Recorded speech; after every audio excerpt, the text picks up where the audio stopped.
Bismillahirrahmanirrahim. Assalamualaikum warahmatullahi wabarakatuh dan selamat siang lah. Jadi hari ni saya bersama dengan nenek saya untuk ditemu ramah berkaitan dengan perbezaan di antara suatu ketika dahulu dengan zaman sekarang lah. Jadi sebelum saya memulakan dengan beberapa soalan, jadi saya akan minta untuk nenek saya memperkenalkan diri terlebih dahulu, Nek. Ya. Ini kenalkan diri nenek dulu, Nek. Nama saya Karsila binti Abdullah. Lahir tahun 1951. So nenek saya lahir tahun 1951. Jadi umur nenek sekarang berapa, Nek? Lebih kurang 72 tak? Dalam 72 macam tu. So nenek saya pun hidup sebelum zaman kemerdekaan. Jadi mungkin banyaklah sebanyak input yang boleh diambil daripada nenek saya sebelum dan juga selepas kemerdekaan. Okey, jadi sebelum kita tanpa kita melengahkan masa, jadi kita akan teruskan dengan beberapa soalan yang boleh ditanya untuk nenek saya. Mungkin nenek saya ada pengalaman sebab macam mana nak kata orang zaman dahulu ni hidupnya susah. Jadi nak cari ilmu tu pun tak sama macam orang sekarang. Kalau macam ada sangkut-sangkut tu minta maaf lah. Jadi Nek, untuk soalan yang pertama, boleh tak nenek bagi tahu perbezaan dari sudut pendidikan zaman dahulu dengan zaman sekarang, Nek? Perbezaan tu memang jauh. Dulu susah nak cari duit, nak sekolahkan anak. Lagipun ibu nenek ibu tunggal. Kerjanya nore getah. Kalau dah musim hujan tak boleh nore. Kadang sampai seminggu. Lagi kalau banjir langsung lagi susah. Dah duduk kampung, pendalaman sana kan. Ya. Tapi nenek sekolah setakat darjah 3 je. Kalau adik-beradik pun ada 7 orang lah adik-beradik nenek. Semua ni memang zaman dulu susah cari duit seorang. So, nenek seorang cari duit. So memang zaman dulu dia memang susah lah, Nek. Macam nenek pun sampai darjah 3 je kan. Tapi kalau universiti zaman dulu macam mana, Nek? Universiti orang yang mampu boleh pergi. Yang macam kita orang kampung-kampung tak boleh pergi lah. Tapi dalam 10 tu paling-paling pun 3-4 orang je lah. Kalau macam sekarang memang senang untuk anak-anak cucu. So kiranya zaman sekarang ni lagi mudah lah untuk dapatkan pendidikan. Ya betul. So, kalau cucu-cucu nak dapatkan pendidikan macam amai diri, senang. Macam anak nenek tu pun masuk universiti 2 orang.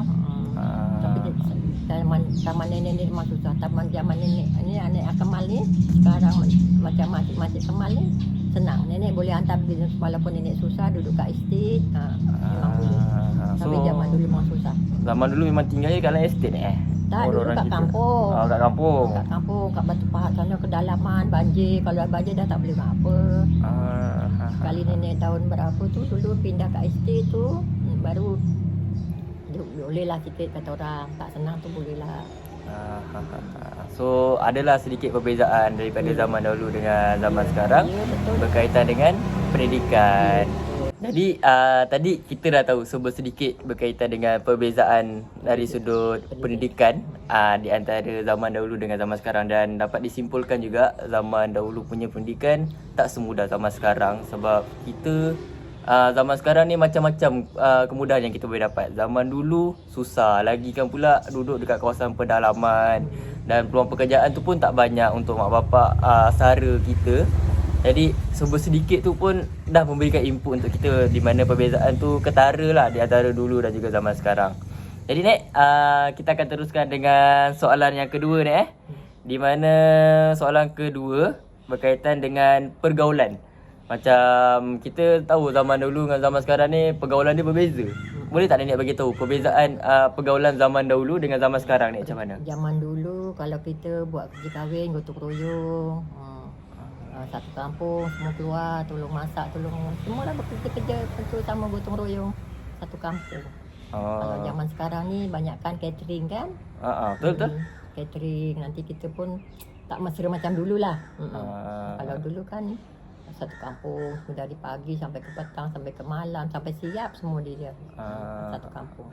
So maksudnya ni zaman dulu tu kalau kata rewang tu memang semua sekali lah Iya, kain satu ikut kampung, turun, satu kampung. penat sama-sama Iya, betul, semua. sampai siap. Betul.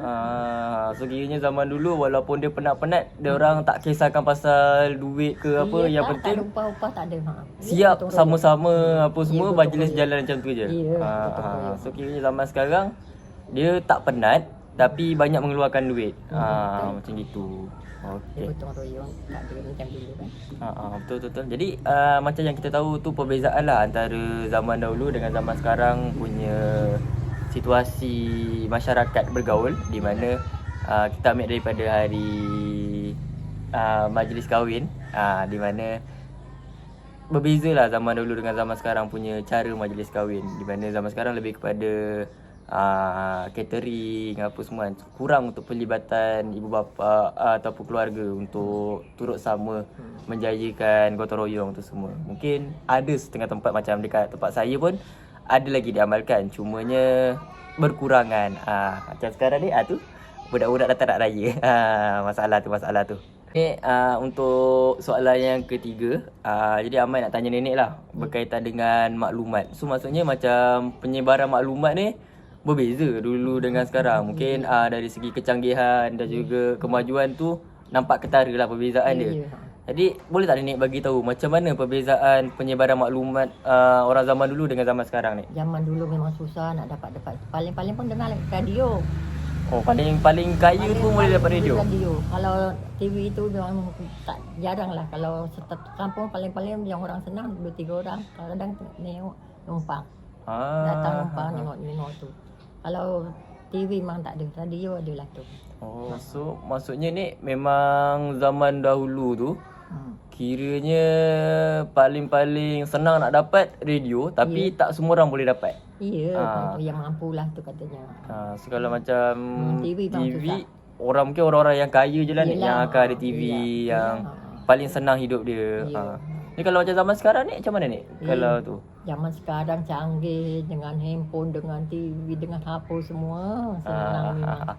So kira macam zaman sekarang semuanya hujung jari lah ni. Macam nenek nak call anak-anak, nak call cucu-cucu jauh-jauh semua pakai handphone je lah ni. Tapi nenek tak pandai pakai handphone. Nenek pakai telefon rumah.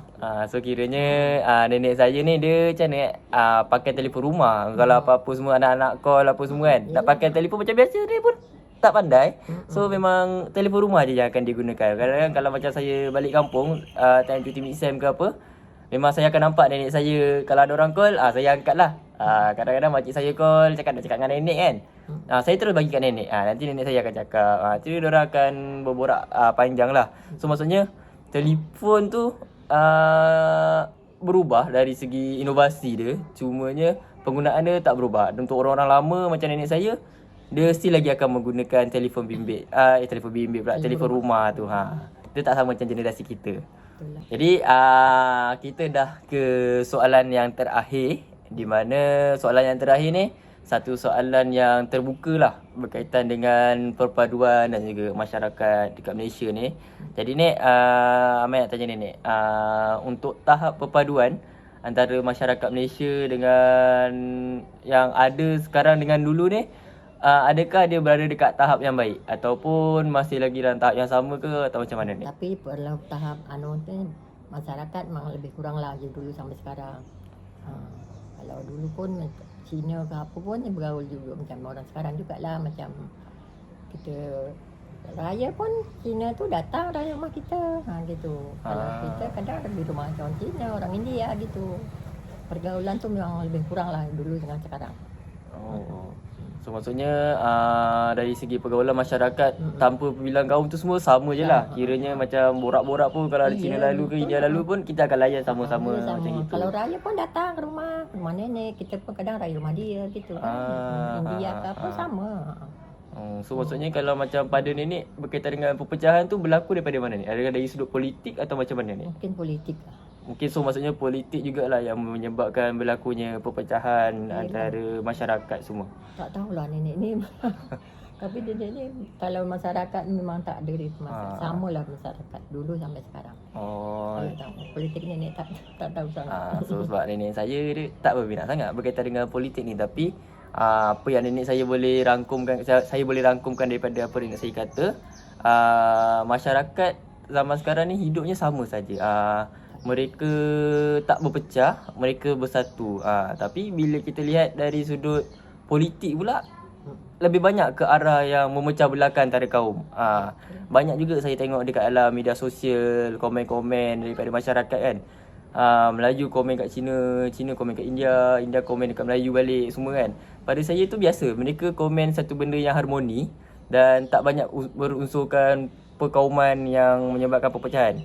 Tapi bila dekat dalam unsur-unsur politik ni, benda ni dibawa bebas. Jadi benda tu satu perkara yang nampaklah perbezaan antara dua darjat antara masyarakat biasa dan juga masyarakat dalam politik. Okay.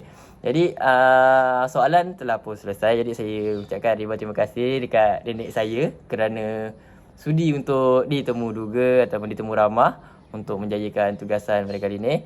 Jadi sebelum tu saya meminta doa untuk semua pihak untuk mendoakan atuk saya juga, sebab atuk saya sekarang dalam keadaan yang kurang sihat. Jadi tengah tenat ni Tenat dah. jadi kita minta untuk atuk semoga cepat sihat lah, cepat sembuh macam biasa.